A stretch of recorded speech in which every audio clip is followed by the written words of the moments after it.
नमस्कार मित्रांनो, घरकुल योजनेमध्ये 100% जर आपल्याला लाभ घ्यायचा असेल तर योग्य कागदपत्रे योग्य ठिकाणी द्यायला पाहिजे, म्हणजे कन्फर्म आपल्याला घरकुल योजनेचा लाभ मिळू शकेल। या व्हिडिओमध्ये कोणत्या ठिकाणी आपल्याला डॉक्युमेंट द्यायचे आहेत आणि कोणकोणते डॉक्युमेंट आवश्यक आहेत याबद्दलची पूर्ण माहिती आपण जाणून घेणार आहोत। त्यासाठी नक्की हा व्हिडिओ शेवटपर्यंत पहा। तत्पूर्वी चॅनलवरती पहिल्यांदाच आला असाल तर चॅनलला सबस्क्राइब करून बेल नोटिफिकेशनला क्लिक करा। चला तर मग व्हिडिओ सुरू करूया। मित्रांनो, प्रधानमंत्री आवास योजना 2.0 या योजनेमध्ये जर आपल्याला लाभ घ्यायचा असेल तर सर्वप्रथम आपल्याकडे आधार कार्ड असणे गरजेचे आहे। आता आधार कार्ड फक्त जो व्यक्ती घरकुल योजनेचा लाभ घेणार आहे अशाच लाभार्थ्यांचा आधार कार्ड न देता आपल्या कुटुंबातील सर्व सदस्यांचे आधार कार्ड त्या फॉर्म सोबत जोडायला पाहिजे रेशन कार्डानुसार। आता त्यानंतर त्या आधार कार्डला आपला मोबाईल नंबर लिंक असणे आवश्यक आहे, जेणेकरून त्यावरती OTP सुद्धा आपल्याला येऊ शकतो। पहिला डॉक्युमेंट ध्यानात ठेवा। त्यानंतर दुसरा डॉक्युमेंट आहे यामधला तो म्हणजे बँक पासबुक। योग्य ठिकाणी आपला खाते असायला पाहिजे आणि त्या बँक पासबुक अकाउंट नंबरला DBT ऍक्टिव्ह असणं गरजेचं आहे। त्याचबरोबर आधार लिंक असणं गरजेचं आहे। हे सुद्धा डॉक्युमेंट आपल्याकडे योग्यरित्या असायला पाहिजेत, कारण भरपूर असे लाभार्थी नवीन खाते ओपन केलेले आहेत, त्या खात्याला जवळपास 2 वर्ष किंवा 3 वर्ष झालेले आहेत।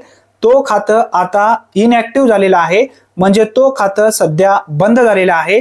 त्या खात्याला आपल्याला ऍक्टिव्ह करून घ्यावं गरजेचं आहे।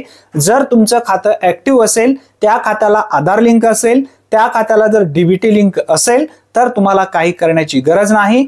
त्याच बँकेचा पासबुकचा झेरॉक्स आपल्याला द्यायचा आहे।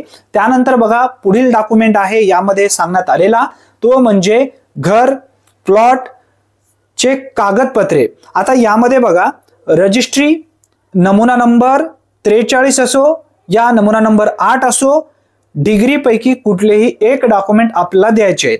आता आपण जर शहरी भागातून असाल तर आपल्याला आपल्या प्लॉटचा किंवा आपल्या घराचा डिग्री किंवा 43 नंबर हे आपल्याला द्यावं लागतं शहरी भागातून असेल तर। जर आपण ग्रामीण भागातून असाल तर नमुना नंबर 8 जो असेल तो आपल्याला देणं गरजेचं आहे। ग्रामसेवकाकडे तुम्हाला मिळून जाईल आणि 43 नंबर जो फॉर्म आहे शहरी भागातून तुम्ही जर असाल तर नगरपालिकेमध्ये कन्फर्म तुम्हाला मिळून जातं। मित्रांनो, आता हे डॉक्युमेंट तुम्ही इथं समजून घेतला असेल। आता पुढील डॉक्युमेंट आहे यामधला तो म्हणजे आपला मोबाईल नंबर असणं गरजेचं आहे आणि त्या मोबाईल नंबरला आधार लिंक असणं गरजेचं आहे। हे पण ध्यानात ठेवा। मोबाईल नंबर आता भरपूर असे लाभार्थी आहेत 2-2 मोबाईल नंबर ठेवलेले आहेत। आधार कार्डला वेगळाच मोबाईल नंबर लिंक आहे, बँकेच्या पासबुकला वेगळाच नंबर लिंक आहे आणि फॉर्म भरत असताना वेगळाच नंबर दिलेले असतात। त्यासाठी शक्यतो आधार लिंक असलेला मोबाईल नंबर तोच असायला पाहिजे, बँकेला लिंक असलेला नंबर सुद्धा तोच असायला पाहिजे।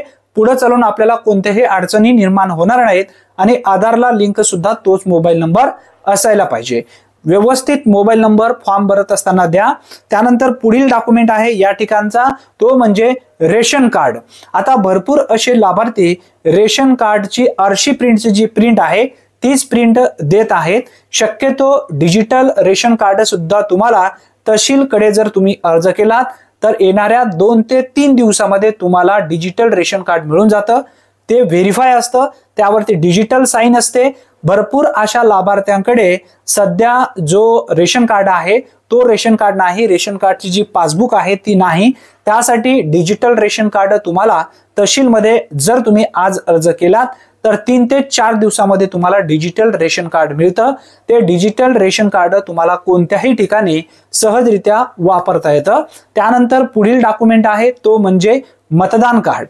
आता इलेक्शन वोटर ID कार्ड आपल्याकडे असणं गरजेचं आहे। ॲड्रेस प्रूफ मध्ये सुद्धा तुम्ही मतदान कार्ड दाखवू शकता किंवा रेशन कार्ड सुद्धा दाखवू शकता। जर तुमच्याकडे मतदान कार्ड असेल तर तुम्हाला मतदान कार्डचा झेरॉक्स सुद्धा यासोबत लावायचा आहे। आता परत एकदा डॉक्युमेंट समजून घ्या। आधार कार्ड, कुटुंबातील सर्व सदस्यांचा आणि तुमचं स्वतःचं आधार कार्ड आणि तुमच्या स्वतःच्या आधार कार्डला मोबाईल नंबर लिंक असणं गरजेचं आहे। त्यानंतर दुसरा डॉक्युमेंट आहे यामधला तो म्हणजे बँकेचा पासबुक। तिसरा डॉक्युमेंट आहे आता डिग्री तुमच्या प्लॉटची असेल, नमुना नंबर 43 असेल किंवा नमुना नंबर 8 असेल। आता आपण माहिती घेतलेली आहे ग्रामीण भागासाठी काय असतं आणि शहरी भागासाठी काय असतं। आता त्यानंतर पुढील डॉक्युमेंट आहे तो म्हणजे रेशन कार्ड, त्यानंतर मतदान कार्ड।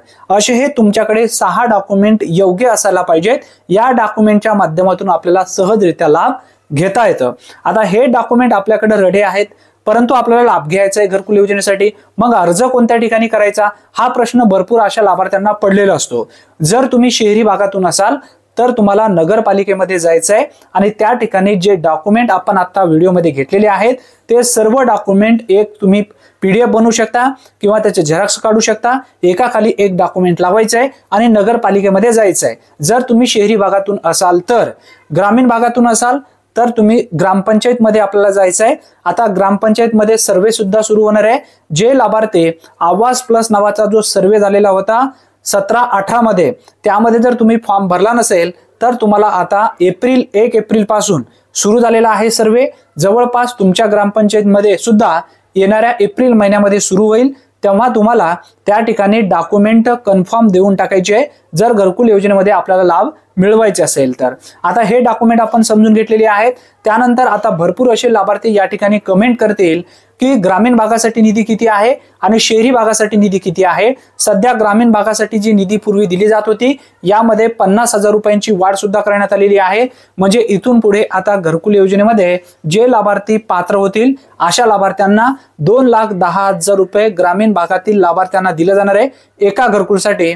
आणि शहरी भागासाठी यामध्ये जो पूर्वी निधी दिली जात होती एका घरकुलसाठी 2,50,000 म्हणजे 2.5 लाख रुपये त्यांना दिले जात होतं, त्याच पद्धतीने सुद्धा शहरी भागासाठी असणार आहे। आता आपण घरकुल योजनेबद्दल कोणकोणते डॉक्युमेंट आवश्यक आहेत, कोणत्या ठिकाणी आपल्याला डॉक्युमेंट द्यायचे आहेत, घरकुल योजनेसाठी निधी किती आहे, शहरी भागासाठी किती आहे आणि ग्रामीण भागासाठी किती आहे, ग्रामीण भागातील लाभार्थी कोणत्या ठिकाणी अर्ज करायला पाहिजे, शहरी भागातील लाभार्थी कोणत्या ठिकाणी अर्ज करायला पाहिजे, याबद्दलची अचूक अपडेट आपण या व्हिडिओच्या माध्यमातून घेतलेली आहे।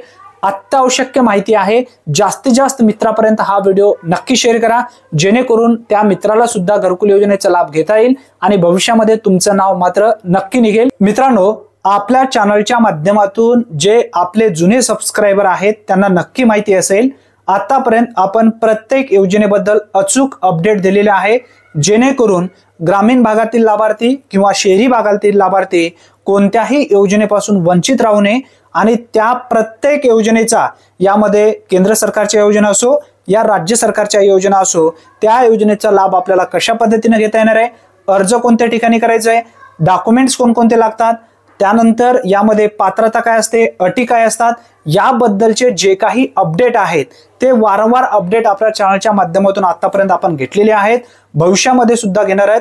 अशाच विविध महत्त्वपूर्ण व्हिडिओसाठी चॅनलवरती जर तुम्ही पहिल्यांदाच आला असाल तर चॅनलला सबस्क्राइब करून बेल नोटिफिकेशनला क्लिक करून ऑल बटनला मात्र नक्की प्रेस करून ठेवा, म्हणजे प्रत्येक योजनेबद्दल अचूक अपडेटचे व्हिडिओ सर्वप्रथम तुम्हाला मिळत जाईल। धन्यवाद, पुन्हा भेटूया नवीन व्हिडिओमध्ये नवीन माहितीसह। तोपर्यंत जय हिंद, जय महाराष्ट्र।